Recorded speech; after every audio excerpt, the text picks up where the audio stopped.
Сегодня чествовали краснодипломников и торжественно вручили приказы на приеме на работу.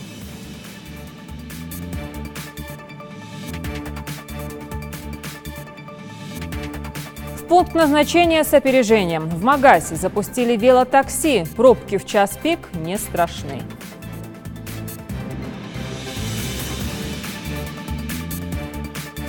Почему проезд в некоторые заповедники Джиракского района платный? Намина Бокова расскажет об экологических сборах.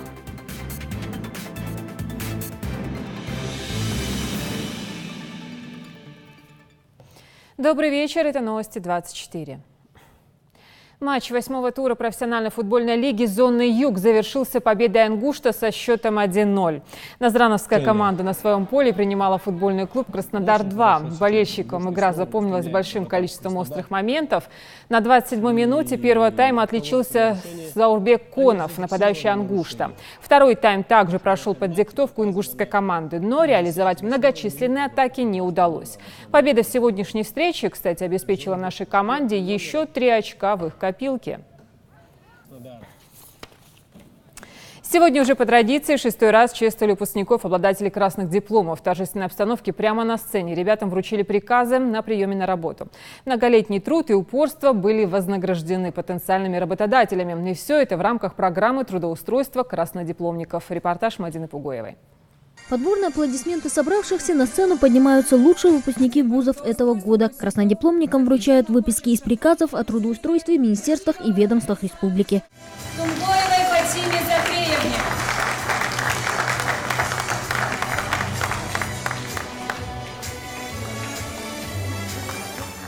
Чествует сегодня Елизавета Даурбекова. Девушка получила сразу 2 высших образования. Сначала она закончила бакалавриат на историческом факультете, а после и магистратуру на юридическом. Теперь Елизавета будет работать в Федеральной антимонопольной службе. Мои родители очень рады, что меня трудоустроили. Я сама очень рада, и мне нравится моя работа. Это близко мне. В числе отличившихся Ихади Гетагажева девушка уже месяц работает юристом в кадастровом центре благодаря программе трудоустройства краснодипломников, которая реализуется в республике с 2012 года. Все-таки уже добиться тех целей, которые я уже ставила перед собой. То есть это у меня только уже начальная планка. Буду двигаться уже по ступеньке, карьерной лестнице, можно сказать. То есть уже буду себя реализовывать. В зале не только выпускники вузов и работодатели, но и студенты, которых, возможно, очень скоро также будут чествовать на этой сцене, если они сумеют добиться немалых успехов в учебе. Ни один человек, ни один наш выпускник, который отлично окончил вуз, не останется у нас в республике без работы. Я полагаю, что это очень хороший стимул для самих выпускников, и это очень сильно мотивирует тех, кто сегодня у нас, ребят, учатся в различных вузах нашей страны, в Ингушском госуниверситете. Работодатели видят их как одних из лучших будущих специалистов в своей области. Такие сотрудники востребованы всегда и везде, и именно они спустя время достигают больших высот своей профессиональной деятельности. В этом году мы трудоустроили 2 девушек, окончивших вузы с красный диплом. И я считаю, что они тоже уже за короткое время успели себя проявить с лучшей стороны.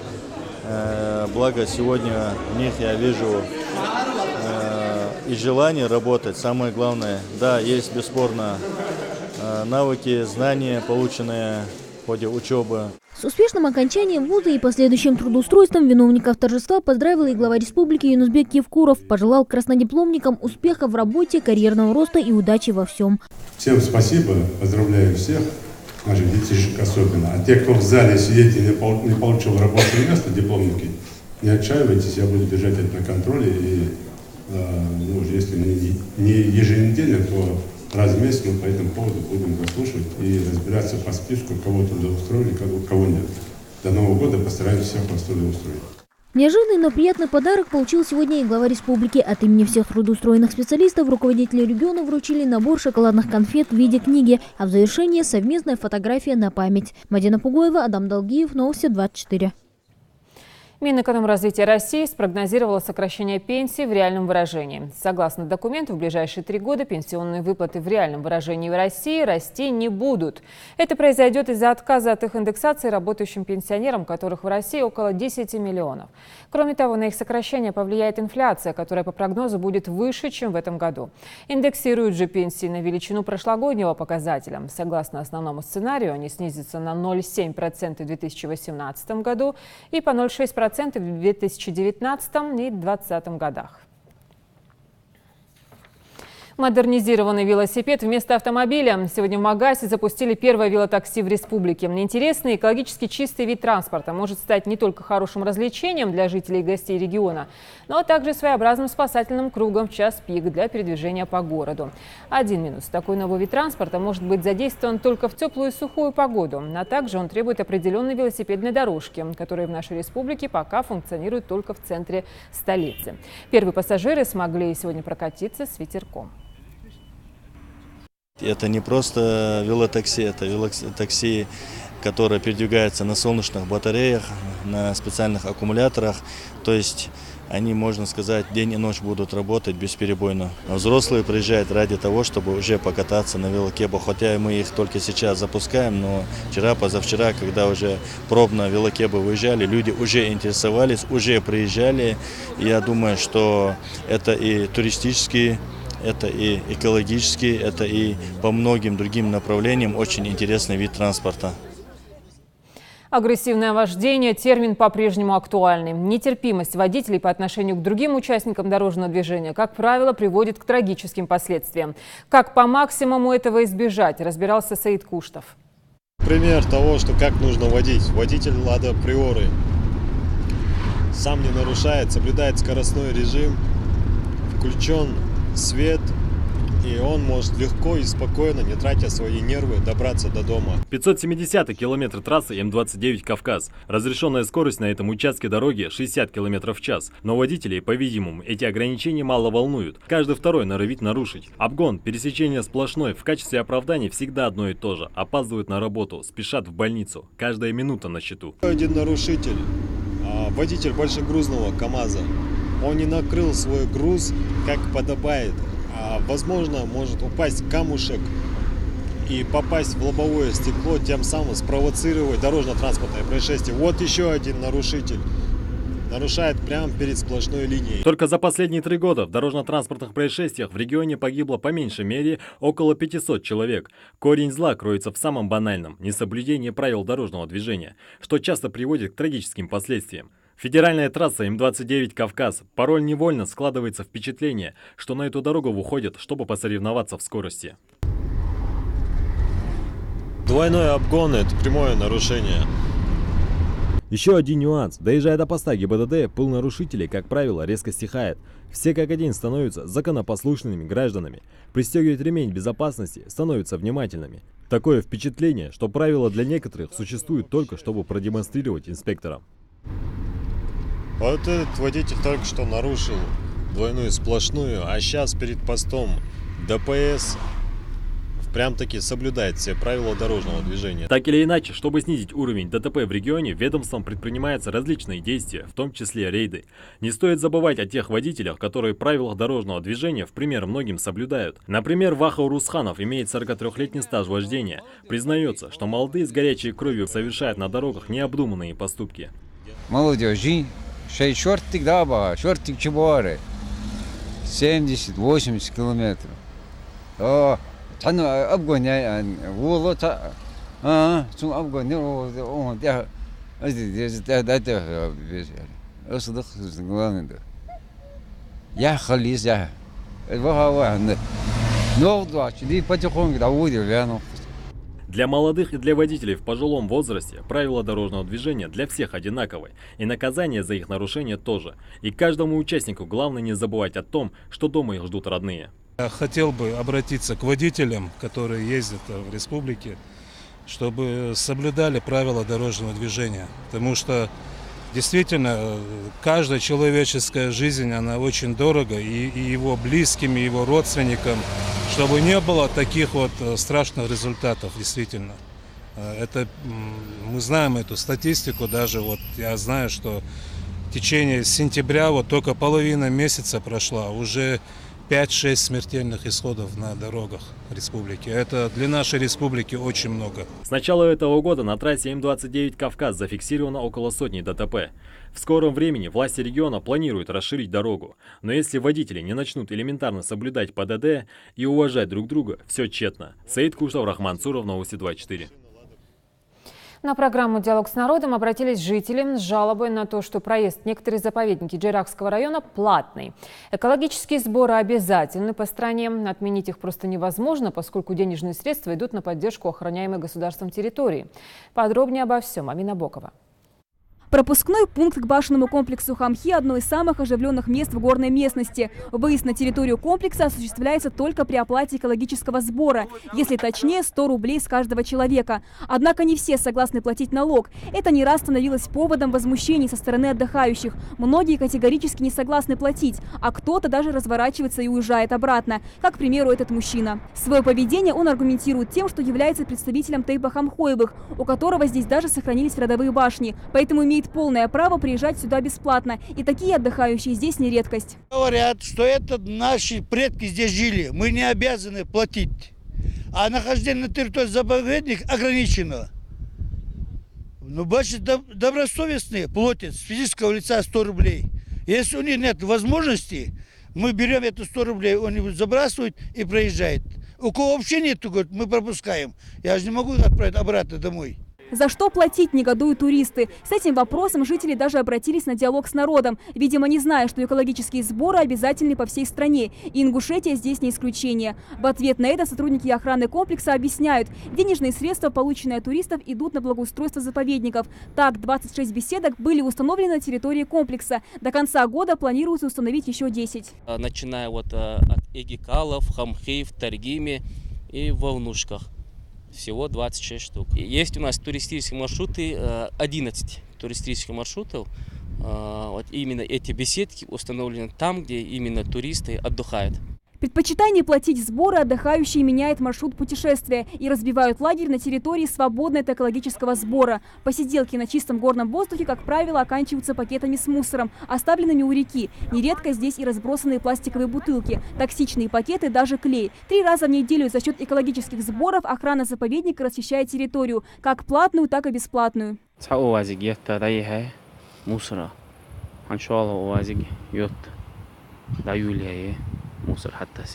За счет экологических сборов поддерживается популяция диких животных горной местности. В Красную книгу Ингушетии занесено более 130 видов исчезающих животных, за которыми присматривают сотрудники заповедника. Каждый день они рискуют собственной жизнью, чтобы накормить горных козлов, медведей и диких кабанов.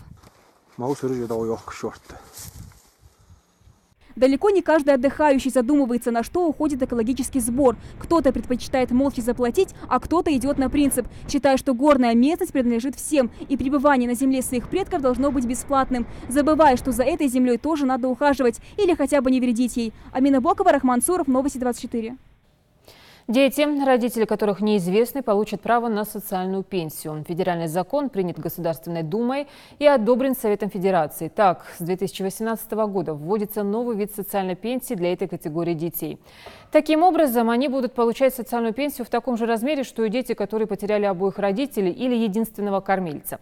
Денежная помощь будет выплачиваться детям в возрасте до 18 лет, а также старше этого возраста в случае, если они обучаются по очной форме по основным образовательным программам.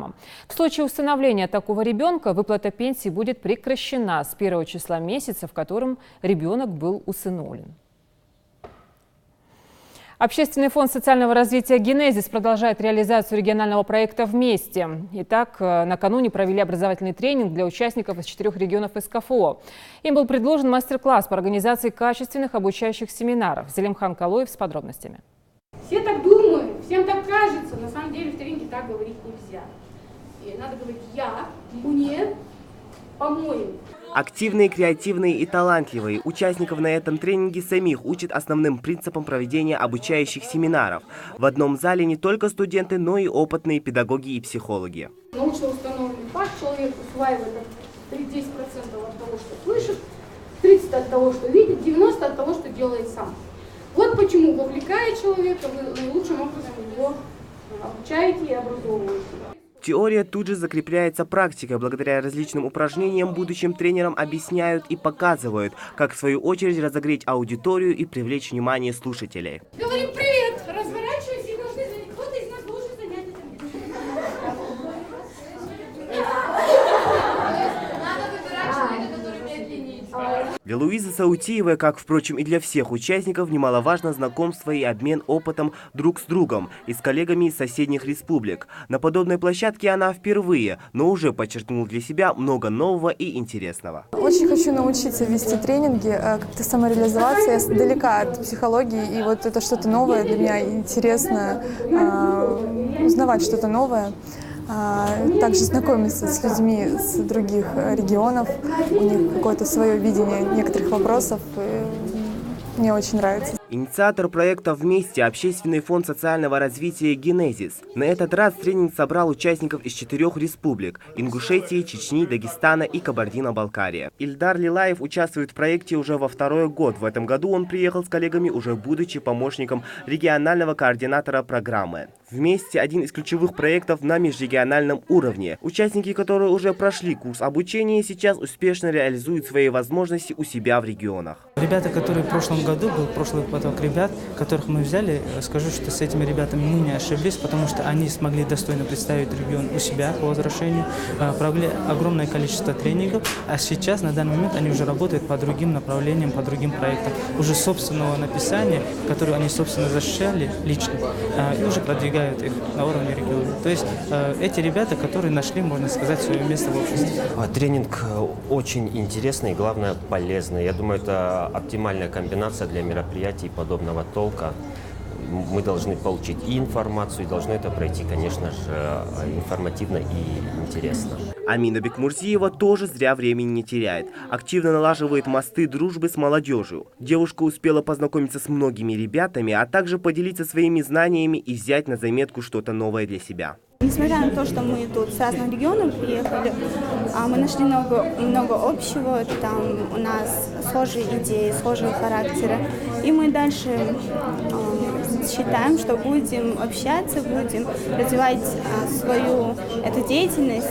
Координатор проектов Ингушетии Марета Дзейтова. Сегодня она и в роли ведущего тренинга. Уверена, такая активная молодежь дает большие надежды и обязательно оправдает ожидания. Такие площадки помогают ребятам в первую очередь раскрыться. Традиционно наших проектов по каждому году существует, реализуется целая серия вот таких продвинутых тренингов, на которых мы обучаем молодых активистов, волонтеров определенным навыкам, которые им требуются в реализации проектов в своих сообществах, в своих учебных заведениях, по месту работы. Тренинг продлится еще 1 день. За это время молодые активисты получат запас знаний, который, в свою очередь, поможет им уверенно обучать этому ремеслу уже других. Калоев, Майрбек Миржоев, Новости 24. В Фоке-Яндере прошли финальные поединки турнира по грэпплингу среди юниоров, юношей и мужчин. Заявлено 10 весовых категорий. Всего участвовали 24 пары борцов. Напомню, соревнования организованы в честь погибших при исполнении сотрудников полиции. Репортаж Руслана Албагачиева. Первая пара борцов, которым представилось открыть финал турнира, весовая категория 71 килограмм. Алисхан Ажигов, красный угол, против борца в синем Ибрагима Героева. Оба спортсмена настроены только на победу. С первых секунд схватки борец клуба «Кавказ» проводит прием плюс пару очков в пользу Алисхана.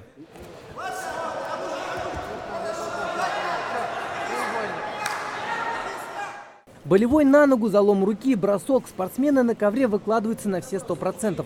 Хорошая подножка, зацеп, далее перевод в партер и удушающий прием. Менее минуты понадобилось, чтобы решить исход схватки.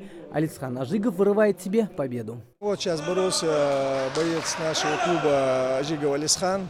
Он у меня тренируется с первых дней, уже 3 года мы с ним работаем вместе. Он выступает у нас во всех практически видах, и боевой самбо, пакратион, рукопашный бой, грэпплинг. Но к этому турниру мы готовились отдельно, специально, так как знали, что этот турнир будет очень представительный. Практически все лучшие грэпплеры республики здесь были собраны. Работали 2 тренировки в день, утреннюю, вечернюю. Делали акцент особенно на борьбу в партере. Ну вот как мы видим сегодня, как он отработал именно в партере, он удушающим приемом и выиграл. Грэпплинг – это не просто регулярные тренировки, желание спортсменов стать известными. Для ребят каждый день должен быть расписан. исключительно для дальнейшей победы.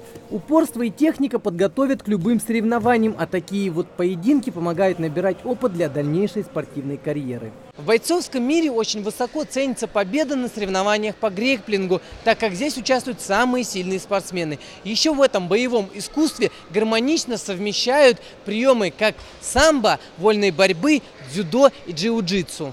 Безусловно, решающую роль в этом единоборстве играет техника спортсмена. Весовая категория и физические данные не имеют большого значения. Пример тому схватка между Шибиловым Шибилом бойцовского клуба «Триумф» и представителем школы «Дачная» Амирхан Гендиев. Ежедневные тренировки и воля к победе дала свои плоды. На второй минуте первого раунда со счетом 10-5 единогласным решением судей Шибил одерживает уверенную победу. Поединок у нас начинался, как обычно, со стойки. Проходом ноги я его перевел в партер. Там набирал очки. И в итоге судейским решением по очкам одержал победу. Готовился я со своими тренерами Назиром и Алиханом. Они полностью проводили эту тренировку. И благодаря их упорству мне удалась эта победа. Отдать предпочтение кому-либо в первых схватках трудно, но чем дальше, тем интереснее. Оторвав взгляд хоть на пару секунд, можно пропустить прием. Поэтому тут очень важна внимательность спортсмена. Имран Чиниев подошел к схватке со всей ответственностью и сумел одержать верх над соперником. Готовился я на своей базе, здесь, в Фоке и Андрей. Подготовка шла обычным ходом, ничего особенного. Соперник был хороший соперник, физика отличная была. В полуфинале у меня соперник был чуть потяжелее, но по воле Всевышнего я выиграл этот бой и дошел до финала. Грэпплинг в Ингушетии развивается очень большими темпами, а подтверждение тому – яркие и зрелищные поединки юных бойцов. Примечательный этот турнир. В первую очередь те ребята, которые здесь выступят, смогут поучаствовать в других турнирах не только нашей республики, но и СКФО и России. А также мы сможем выявить здесь самых перспективных ребят, которые покажут себя хорошо. А также этот турнир несет в себе не только спортивную часть, но и патриотическую, духовно-нравственное воспитание. Зрелищными и напряженными были бои в тяжелых весовых категориях. Словом, эти соревнования показали, что класс ингушских бойцов по грэпплингу достаточно высок, чтобы они могли смело заявить о себе на международной арене. Руслан Албогачев, Тимур Карахоев, Новости 24. Краеведческий фонд Национальной библиотеки пополнился новыми ценными экземплярами. Это книги и документы из личной библиотеки братьев Курскиевых, журналиста, основателя ингушского радио Юсупа и его брата, академика, профессора, доктора геологических наук, создателя методов прогноза землетрясения Абдурахмана. Передала бесценные материалы в дар библиотеки супруга Юсупа Курскиева Радимхан, приурочив к 80-летию ученого. В дарственную коллекцию вошли научные издания Абдурахмана Курскиева, в том числе международный научный журнал. Многие своих изданий он посвятил родным и близким людям. Каждый имеет рядом своего друга в качестве жены, в качестве мужа. Вот в таком качестве это была его жена Ирина Леонидовна. Вот эта книга, вот эту книгу он посвятил своей жене Ирине Леонидовне. Научный труд «Землетрясение и сейсмическая безопасность Казахстана». Среди переданных к нам книг имеются и книги, принадлежавшие Юсупу Курскиеву. Это книги, которые ему дарили. Дахкилов Ибрагим и другие известные авторы когда-то подарили эти книги Юсупу Курскиеву, а теперь же Радимхан, его супруга, передает эти книги нам, и мы сделаем коллекцию, создадим у себя в фонде отдельную коллекцию Радимхан Курскиевой. Следите за новостями на канале Ингушетия и до встречи в эфире.